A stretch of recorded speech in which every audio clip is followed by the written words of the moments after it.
ಗಂಗಾವತಿ ನಗರದ Shri international hotel ಹಾಲಿನಲ್ಲಿ ಇಂದು ಗಂಗಾವತಿ ನಗರದ ಸುತ್ತಮುತ್ತಲ ಭಾಗದ ಬಾಂಧವ ರೈತರಿಗೆ ಶಕ್ತಿಮಾನ್ ಎಂಬ ಒಂದು ಸಂಸ್ಥೆ ಕಂಪನಿ ಅಡಿಯಲ್ಲಿ ರೈತರಿಗೆ ಗದ್ದೆ ಕೊಯ್ಯುವಂಥ ಮಿಷನ್ಗಳು ಮತ್ತು ಕಂಪನಿಗಳ ಕುರಿತಂತೆ ಮಾಹಿತಿಯನ್ನು ನೀಡಲಾಯಿತು.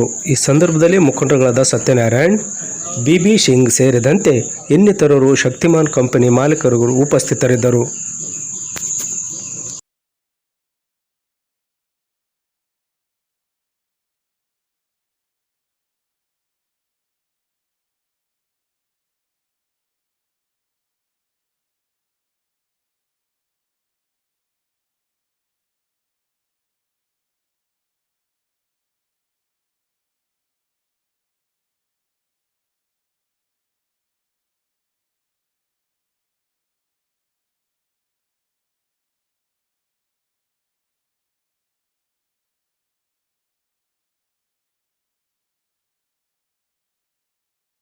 ಮುಂದೆ ಬಂತು ಅಂದರೆ ಕೂತ್ಕೊಂಡು ಮಾತಾಡಿ ಒಂದು ವೇಳೆ ಕನ್ಸಲ್ಟೇಟ್ ಮಾಡ್ಕೊಡ್ಬೇಕು. ಡಿಸ್ಕೌಂಟ್ ಎಲ್ಲ ರನ್ನಿಂಗ್ ಇದೆ. 27 ವರ್ಷ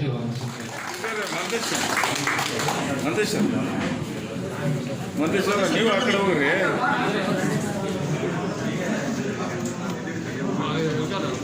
ಗಿಫ್ಟ್ ಹಿಡ್ಕರಿ. ಓಕೆ.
ಈ ಪ್ಯಾಡಿ ಸೊಲ್ಯೂಷನ್ ಅಲ್ಲಿ ನಮ್ದು ಕಂಪನಿ ವಿಷನ್ ಏನಿದೆ ಅಂದ್ರೆ ಡೋರ್ ಸ್ಟೆಪ್ ಸರ್ವಿಸ್.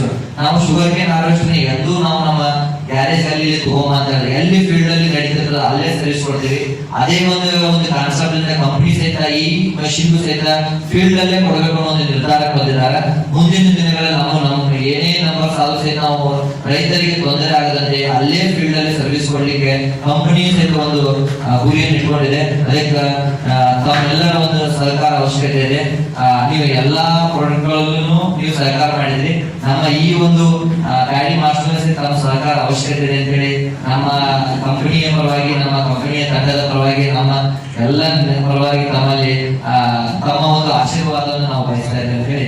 ನಿಮ್ಗೆ ಫ್ಯೂಲ್ ಎಫಿಷಿಯನ್ಸಿ ಇರೋದ ಒಂದು ಒಳ್ಳೆಯ ಕ್ವಾಲಿಟಿಯ ಇಂಜಿನ್ 76 HP ಒಂದು ಅಶೋಕ್ ಲೈಲ್ಯಾಂಡ್ ಇಂಜಿನ್ ನ ಬಳಕೆ ಮಾಡ್ತಾ ಇದ್ದೇವೆ. ಅರ್ಥ ಕಡಿಮೆ ಖರ್ಚಿನಲ್ಲಿ ಕೃಷಿಯನ್ನ ಉತ್ಪನ್ನಗಳನ್ನ ಪಡೆಯುವಂಥದ್ದು ಶಕ್ತಿಮಾನನ ಒಂದು ಉದ್ಯೋಗ. ಬಟ್ ನನ್ನ ಮನವಿ ಏನಂತಂದ್ರೆ ಅಗ್ರಿಕಲ್ಚರ್ ಮೂಲ ಎಕಾನಮಿ ಆಗ್ಬೇಕು ಅಂತಂದ್ರೆ ಅದರಲ್ಲಿ ಬಳಸುವಂತ ಆಧುನಿಕ ಯಂತ್ರೋಪಕರಣಗಳು ರೈತರಿಗೆ ಅದೇ ಎಕಾನಮಿಯಲ್ಲಿ ಸಿಗುವಂತ ಆಗ್ಬೇಕು. ಅಂದಾಗ ಮಾತ್ರ ಅಗ್ರಿಕಲ್ಚರ್ ಮೋರ್ ಎಕಾನಮಿ ಆಗ್ತದೆ. ನಾನು ಮಿಷನ್ ಬಗ್ಗೆ ಹೇಳಬೇಕು ಅಂತ ಅವರು ಹೇಳಿದರು. ನಾನು ನಿಜವಾಗ್ಲೂ ಮಿಷನ್ ಅನ್ನು ನೋಡಿ ಖರೀದಿ ಮಾಡಿಲ್ಲ. ನನಗೆ 2 ಶಕ್ತಿಮಾನ್ ಕಂಪನಿಯ ಬೇಲರ್ ಇಲ್ಲ, ಭತ್ತದ ಹುಲ್ಲನ್ನ ಬೇಲ್ ಮಾಡುವಂತ ಮಿಷನ್ ನನ್ನ ಹತ್ರ ಇದ್ದಾವೆ, 2 ಇದ್ದಾವೆ. ಹೋದ ವರ್ಷ 2 ತಗೊಂಡು, 1 ತಗೊಂಡಿದ್ದೀನಿ, ಈ ವರ್ಷ 1 ತಗೊಂಡು. ಸೊ ಆ ಒಂದು ಬ್ರ್ಯಾಂಡಿನ ವಿಶ್ವಾಸದ ಮೇಲೆ ನಾನು ಭತ್ತದ ಕಟಾವು ಯಂತ್ರವನ್ನ ಜಸ್ಟ್ ಫೋನಲ್ಲಿ ಮಾತಾಡೋದ್ರ ಮೂಲಕ, ಅನೂಪ್ ಅಂತ ಒಬ್ಬರು ಏರಿಯಾ ಮ್ಯಾನೇಜರ್ ಇದ್ದಾರೆ, ಮತ್ತೆ ಸಿಂಗ್ ಅವ್ರ ಜೊತೆ ಮಾತಾಡಿದ್ದೀನಿ. ಮಹೇಶ್ ಅವ್ರನ್ನಂತೂ 2-3 ದಿನ ಅವ್ರನ್ನ ಬಿಟ್ಟಿಲ್ಲ ಸುಮ್ಮನೆ ಫೋನಲ್ಲಿ. ಮತ್ತೆ ಹಾಗೆ ಅವಿನಾಶ್ ಅವರು. ಸೊ ಇವರೆಲ್ಲರ ಜೊತೆ ಫೋನಲ್ಲಿ ಸಂಪರ್ಕ ಮಾಡಿ ನಾನು ಭತ್ತದ ಕಟಾವು ಯಂತ್ರವನ್ನು ತಗೊಂಡಿದ್ದೆ.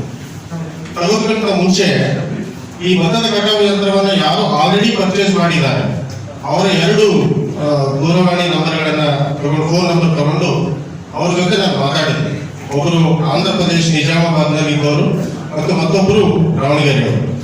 ಇವರಿಬ್ಬರು ಗ್ರಾಹಕರು ಏನು ಆಲ್ರೆಡಿ ಮಿಷನ್ ಅನ್ನ ಖರೀದಿ ಮಾಡಿದ್ದಾರೆ, ಅವರ ಒಂದು ಅನುಭವವನ್ನ ಜಸ್ಟ್ ಮಾತಾಡಿ ಆ ಒಂದು ಭತ್ತದ ಕಟಾವು ಯಂತ್ರವನ್ನ ಕಳೆದ ವರ್ಷ ಅಂದ್ರೆ ಏಪ್ರಿಲ್ ತಿಂಗಳು ಯುಗಾದಿ ದಿನ ನಾನು ಖರೀದಿ ಮಾಡಿದೆ. ಸರ್, ನನ್ನ ನಂಬಿಕೆ ಇಷ್ಟೇ, ಕಂಪನಿಗೆ ಒಂದು ಗುಡ್ ವಿಲ್ ಇದೆ, ಒಂದು ಒಳ್ಳೆ ಹೆಸರಿದೆ, ನಮ್ಗೆಲ್ಲರಿಗೂ ಗೊತ್ತಿದೆ. ರೋಟೋವೇಟರ್ನಲ್ಲಿ ನಮಗೆಲ್ಲ ಅದ್ರ ಬಗ್ಗೆ ಗೊತ್ತಿದೆ. ಸೊ ಯಾವುದೇ ಒಂದು ಯಂತ್ರ ತಗೊಂಡಾಗ ಏನಾದ್ರು, ಮತ್ತೆ ಉತ್ತರ ಕರ್ನಾಟಕದಲ್ಲಿ ನಾನೇ ಮೊದಲ ಗ್ರಾಹಕ ಅನ್ಸುತ್ತೆ, ಹೌದಾ ಸರ್? ಉತ್ತರ ಕರ್ನಾಟಕದಲ್ಲಿ ನಾನು ಮೊದಲ ಗ್ರಾಹಕ. ಅಂದಾಗ ಕಂಪನಿ ಅವರು ನನ್ನ ಮೇಲೆ, ನಾನು ಮಿಷನ್ ಅವ್ರದೇ ತಾನೇ, ನಾನು ಅವ್ರ ಮುಂದೆ ಮಾತು ಹೇಳಿದ್ದೀನಿ, ಈ ಮಿಷನ್ ನಿಮ್ಮದು ನಂದಲ್ಲ.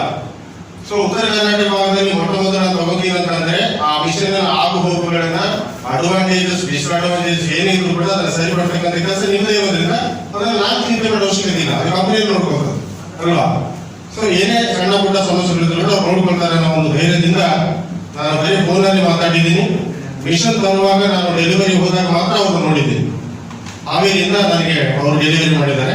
ಅವರೇ ರೈತರ ನನ್ನ ಮನೆಗೆ ಅವರು ಗಾಡಿ ಯಂತ್ರವನ್ನು ಕಳಿಸ್ಕೊಟ್ಟಿದ್ದಾರೆ. ಸೊ ಇಷ್ಟೆಲ್ಲ ಕಂಪನಿಯವರು ಸಪೋರ್ಟ್ ಮಾಡಬೇಕಾದ್ರೆ ಮತ್ತೆ ಯಂತ್ರದ ಏನಾದರೂ ಸಮಸ್ಯೆಗಳಿದ್ರೆ ಸರಿಪಡಿಸುವಂತ ಜವಾಬ್ದಾರಿ ಅದು ತಗೊಳ್ತಾರೆ ಅನ್ನೋ ಒಂದು ನಂಬಿಕೆ ಮೇಲೆ ನಾನು ಮಿಷನ್ ಖರೀದಿ ಮಾಡಿದ್ದೀನಿ ರೈತರಿಗೆ. ಅಂದ್ರೆ ಹಂಗಾಗಿ ಆನ್ರೋಡಿಂಗ್ ಆಗಲಿ ಇಲ್ಲೇ ಹೋಗ್ಕೊಂಬೋದ್ರೆ ಹೆಂಗಾದ್ರೂ ಬರೀ ಹೋದಾಗ ಎಲ್ಲಾದ್ರೂ ಹಾಕ್ಬೋದು. ಇದು ಕ್ಲಾಸ್ ಹೇಳಿದ್ರೆ ಒಂದ್ ಸೈಡ್ ಇರುತ್ತೆ, ಹಂಗಾಗಿ ಅನುಕೂಲ ಐತ್ರಿ. ಟ್ಯಾಕ್ ಎಲ್ಲಿಂದ್ರೂ ಅನ್ಲೋಡ್ ಆಗತ್ತೆ, ಒಳ್ಳೆ ಅನುಕೂಲ ಐತೆ ರೈತರಿಗೆ. ಒಂದು 15 ನಿಮಿಷ ಉಳಿತಾಯ ಆಗುತ್ತೆ. ಹಂಗಾಗಿ ಸ್ವಲ್ಪ ಬೇಸ್ ಐತೆ, ಗಾಡಿ ಅಂತ ಕಂಡೀಷನ್ ಐತಿ. ಯಾವ ರೋಡಿಂಗ್ನು ಬಿಡಂಗಿಲ್ಲ, ಪೆಟ್ರೋಲ್ ಹೋದ್ರೂ ಜಾಮ್ ಆಗಲ್ಲ. ಅದರಿಂದ ಸ್ವಲ್ಪ ನಮ್ಗೆ ಅನುಕೂಲ ಆಗತ್ತಂತ ನಮ್ಗೆ ಅನುಭವ ಐತಿ. ರೈತರನ್ನ ಅರಗಾಡಿ ಬೇಕು ಜಾಸ್ತಿ ಅಂತಂದ್ರೆ ಕೇಳಾಕಿಲ್ಲ ಇಷ್ಟ. आने के बाद लेकिन इस सीजन में मैं ये गारंटी देता हूँ, कोई कंप्लेंट आपके तरफ से या आपकी तरफ से कोई नहीं आएगा। तो मैं इसी के साथ आप लोगों को बहुत धन्यवाद देता हूँ। आप लोग यहाँ पर आए और प्लीज सभी लोग लंच करके यहाँ से निकलना। हमारा मशीन अगर हो सके तो देख के जाना थोड़ा। और हमारे मीडिया के बंधु हैं, मैं इनसे भी रिक्वेस्ट करूँगा कि थोड़ा आप लंच लेके प्लीज यहाँ से जाइएगा। Thank you. ನೀವು ಕೊಡುವಂತ ಪ್ರಾಪರ್ಟಿ ನಿಮ್ಮ ಸಿವಿಲ್ ರಿಪೋರ್ಟ್ ಮೇಲೆ ಡಿಪೆಂಡ್ ಆಗುತ್ತೆ. ಅದನ್ನ ನಾವು ಮಿನಿಮಮ್ ಹೇಳಿದ್ವಿ 90% ಕೊಡ್ಬೋದು. ಈಗ ಮ್ಯಾಕ್ಸಿಮಮ್ ಇನ್ಕಮ್ ಟ್ಯಾಕ್ಸ್ ಪೇಯರ್ ಇರಲ್ಲ. ಸೊ ಈ ಮಷೀನ್ ರಿಜಿಸ್ಟ್ರೇಷನ್ ಇರಲ್ಲ, ಯಾವುದೇ ಕಂಪನಿ ಮಷೀನ್ ರಿಜಿಸ್ಟ್ರೇಷನ್ ಅವ್ರದೇ ಬೇರೆ. ಈ ಸುಂದರಂ ಆಗಲಿ, TVS ಆಗಲಿ, ಅದಾನಿ ಆಗಲಿ ತಮ್ಮದೇ ಒಂದು ಇದು ಮಾಡ್ತಾರೆ. ಎಲ್ಲಾ ನೀವು ಕಮರ್ಷಿಯಲ್ ಪ್ಲಾಟ್ ಕೊಟ್ಟರೆ ನಿಮ್ಗೆ 95% ಕೊಡ್ತಾರೆ. आपके यहाँ आने के बाद, लेकिन इस सीजन में मैं ये गारंटी देता हूँ कोई कंप्लेंट आपके तरफ से या आपकी तरफ से कोई नहीं आएगा। तो मैं इसी के साथ आप लोगों को बहुत धन्यवाद देता हूँ। आप लोग यहाँ पर आए और प्लीज सभी लोग लंच करके यहाँ से निकलना। हमारा मशीन अगर हो सके तो देख के जाना थोड़ा। और हमारे मीडिया के बंधु हैं, मैं इनसे भी रिक्वेस्ट करूँगा कि थोड़ा आप लंच लेके प्लीज यहाँ से जाइए।